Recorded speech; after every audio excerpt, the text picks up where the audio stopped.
With the release of this past week's TWAB, we now know what our final additions to our artifact looks like. So in today's video, we're going to be breaking down those new artifact mods, and we're going to be providing a list of weapons that we highly recommend going into next week. And keep in mind, guys, we still have at least 2, maybe 3 months left of the season, and with Rite of the Nine right around the corner, we are all going to have to get well acquainted with certain weapons that are obviously meta. Now let's start with column 1. We have Unstoppable Rocket Launcher that is being provided to us. This will allow us to stun unstoppable champions, but also it'll give us the ability to overcharge rockets, tacking on 25% more damage. Now in column 2, we have Vile Weave. This mod states that targets hit by your tangles are severed, and picking up a tangle reduces tangle cooldown. Now this works hand in hand with our strand kits, providing us with even more support within tangle creation. You can even combine this with Elemental Siphon, which says that rapid final blows with a kinetic weapon or a weapon matching your equipped super creates an elemental pickup that matches your super. So that means if you're playing with a strand super equipped, you're going to be creating tangles on weapon kills, as well as ability kills and kills on enemies affected by strand debuffs, as long as you're not on a cooldown. Now Vile Weave also reduces our tangle cooldown when you pick them up, and upon doing damage with the tangle, you'll now sever a target, which would then allow you to start proccing other mods like Horde Shuttle. Now you can imagine how deadly something like this would be for my hunters with Whirling Maelstrom. You're gonna have Beyblade tangles running around severing things and proccing all types of strand synergy. Now in column 3, we have Perpetual Destruction. This mod states that rapid final blows with non-exotic rocket launchers refund ammo and increase reload speed for a short duration. Now this was pretty self-explanatory.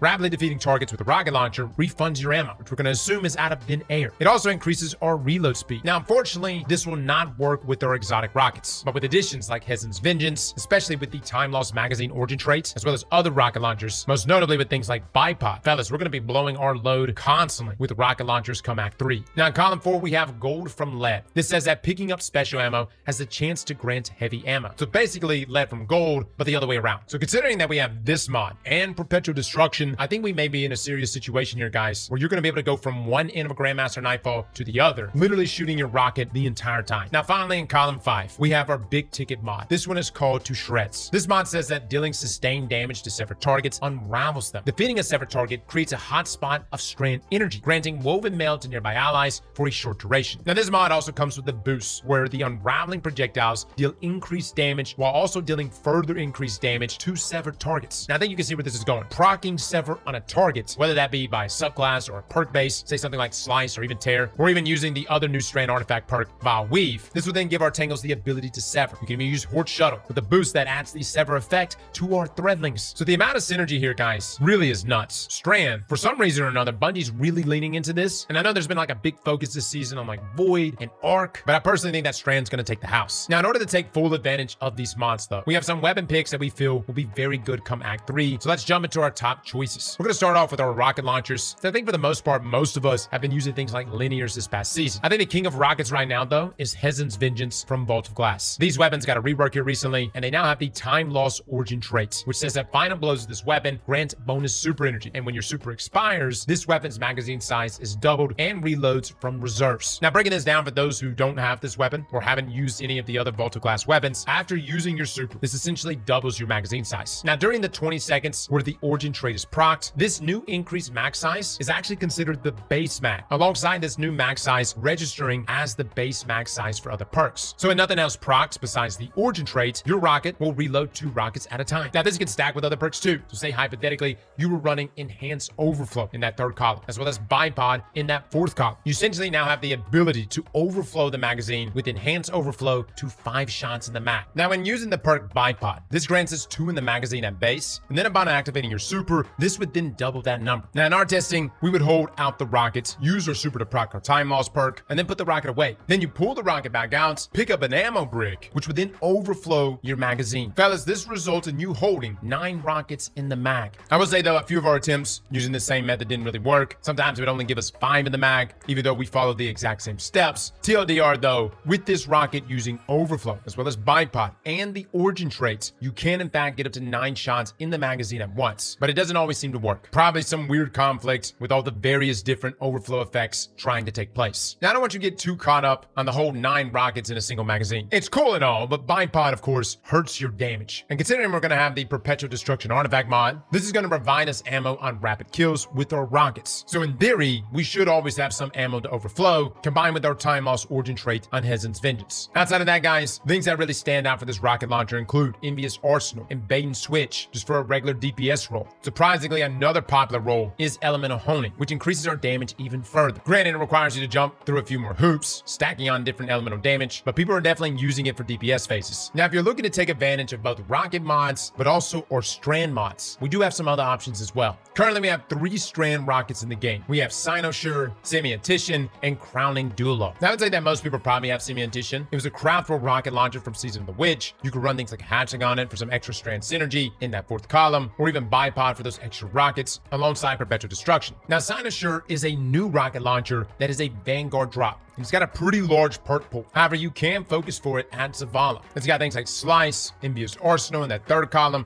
Bipod, Hatchling, or even Chain Reaction in that 4th column. It's got some nice DPS roles too, including Reconstruction or Envious Arsenal, Overflow, alongside combinations like Elemental Honing. So again, some pretty nice stuff here on this rocket launcher. Granted, it's got so many different trait options. However, when you do reset your Vanguard reputation with Zavala, you get multiple traits in each column. So try and hit those resets, guys. You'll be surprised how quickly you can lock down that God roll. Now, our other strand weapon is Crowning Duolo. This is actually the Solstice rocket launcher. It's not farmable right now, so it's only for folks that actually kept this in their vaults. But it can roll things like Hatchling, Envious Assassin, Chain Reaction in that 4th column. With it being a precision frame rocket launcher, it's got intrinsic tracking. And again, the beautiful thing about all of these strand rocket launchers is that you can take advantage of everything here, from Unraveling Orbs to Vile Weave. You've got the boost there for Unraveling Orbs, which actually boosts your strand damage. This is a 5% damage buff, guys. And with the other new strand synergies coming, like to Shreds, all of this is just going to get stronger. Now, we can't list off a bunch of rockets without listing Gallahorn. We're only bringing this up because even though it doesn't directly benefit from our artifact mods, it's still best to always have someone on your fire team using this rocket launcher if everyone else is rocking legendaries. It provides Wolfpack rounds to our other legendary rockets, and I'm actually really interested to see exactly how like Unraveling rounds and the different strand synergies pair up here with Gallahorn. You already have so much happening when spawning in Wolfpack rounds. You've got a strand rocket launcher that's also spawning in Unravel,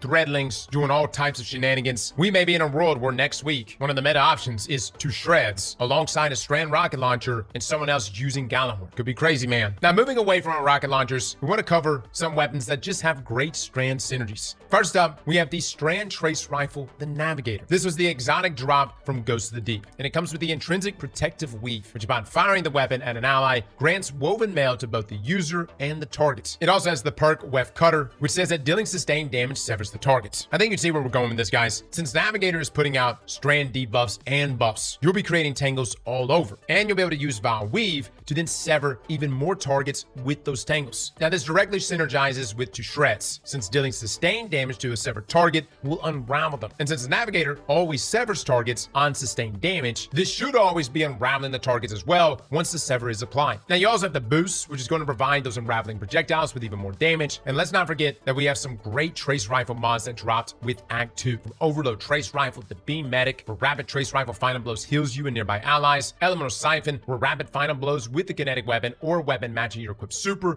creates an elemental pickup that matches your super, which in Navigator's case would easily be making tangles on a strand subclass. The synergy goes on and on, guys. Pretty much, Navigator with the artifact mods means you're going to be walking around with woven mail at all times. There's a lot of synergies that come into that. Now, I will say Navigator itself is not a big damage dealer. Yes, Harsh Refraction will help it, but we only bring up this trace rifle because of the strand synergy that it intrinsically has. With that being said, anyone that was actually using this trace rifle was using it for the grapple and just synergizing it with certain melee abilities to crank out some crazy DPS. But for the trace rifle itself, it's definitely not even in like the top 5 of damage dealers here. However, this does bring us to a trace rifle that I've been spending a lot of time using since Act 2, and that is the trace rifle Unsworn. This can be acquired from the new dungeon Sunder Doctrine, and it has the subjugation origin trait, which basically gives this thing explosive payload. It can roll with things like Tear, with the ability to sever targets, rewind rounds for extended damage. It's got Hatchling and Detonator Beam in that 4th column. This is going to essentially essentially take advantage of everything that Navigator could. It just can't apply Sever as easily to targets. With that being said though, the origin trait on these weapons is S tier. And yes, you could use Incisor, but I still like Unsworn more, just simply for that origin trait. And with things like Unraveling Orbs, it's so easy to get debuffs going. Now, another great option to bring up, and one of which was already standing out this season, is the Cole Rocket Assisted Sidearm. First up, because we have Anti-Barrier Sidearm. Secondly, because it's Strand, and this rocket sidearm is able to take full advantage. Now, I know a lot of the attention right now is on Lotus Eater, and for good reason. Lotus Eater is a very good weapon. Check out a review if you haven't. But there was a reason why the Cole was like the #1 weapon in the final shape. It's good, man. It can roll things like Slice or even Subsistence in that third column, One for All and Hatchling in that fourth column. It's able to beautifully synergize with everything here on Artifact Mod, from Unraveling Orbs to proc Unraveling Rounds, Horde Shuttle, and all the boosts that come alongside it. Now we're gonna have Vile Weave and to Shreds. The call is only going to get better, guys. Now, moving on to some of our exotic options, probably the one we're going to be focused on the most next week will be Barrel Dyad. This is an exotic that so many people were skeptical of the very first week it rolled out. But since unlocking its other traits, as well as its other intrinsics, Barrel Dyad has only gotten better. The synergy is beautiful on this weapon. This thing puts out, guys, there's a reason why we've had multiple build battles that have included this exotic SMG. And with it being a strand weapon, it's going to take full advantage of everything else. And keep in mind, we're also getting its other exotic catalysts, that being One for All and Target Lock. So if you think the damage is good right now, fellas, this is going to get even better. Keep in mind, all we've been working with right now in its exotic catalyst has been high impact reserves and hatchling. And although I do like the synergy of hatchling and creating more threadlings, neither one of those traits are really taking Barrel Dyad to that next level. But I have a lot of hope, perhaps even cope, that One for All and Target Lock is what's going to really dial this exotic up. Now, this also makes me bring up an option that I think many of you have forgotten about, and this is my copium pick for this list, Quicksilver Storm. Now, I know some of you like, Cross, what is this ancient relic that you just pulled out of your vault? This weapon has been power crept too much, but this Strand auto rifle and its ability to create grenade launcher shots at one time was literally the best weapon in PvE. You could chew down a single champion with these geo shots. Now, Bungie has actually been kind of like dialing back the nerf a little bit, giving it small buffs here and there. I would say nothing substantial has really changed about this exotic outside of the Strand synergies that it has. Now, unfortunately, it's not as good as it once was, but I do feel like it has great synergy here, and it would please my soul to see people giving this exotic another go. Now, there's a lot of different Strand weapons, guys, that you can choose from. We can go through a list all day long. I'm going to be looking at things like Final Warning. That's one of the best sidearms in the game, and it puts out a tremendous amount of damage, and it has all the abilities that intrinsically allows it to unravel targets. Now, this thing actually puts out, and I still use it to this day, and the only thing that's really overshadowed it here recently has been Barrel Dyad, but there are still times that I prefer Final Warning. The precision damage that you can do when you aim down sights and you get the lockdown and you get those precision shots off, we're talking a 100% damage buff to that precision damage. The catalyst providing 10% increased damage towards those marked targets. Granted, it's only 5% against bosses and mini bosses, but regardless, Final Warning,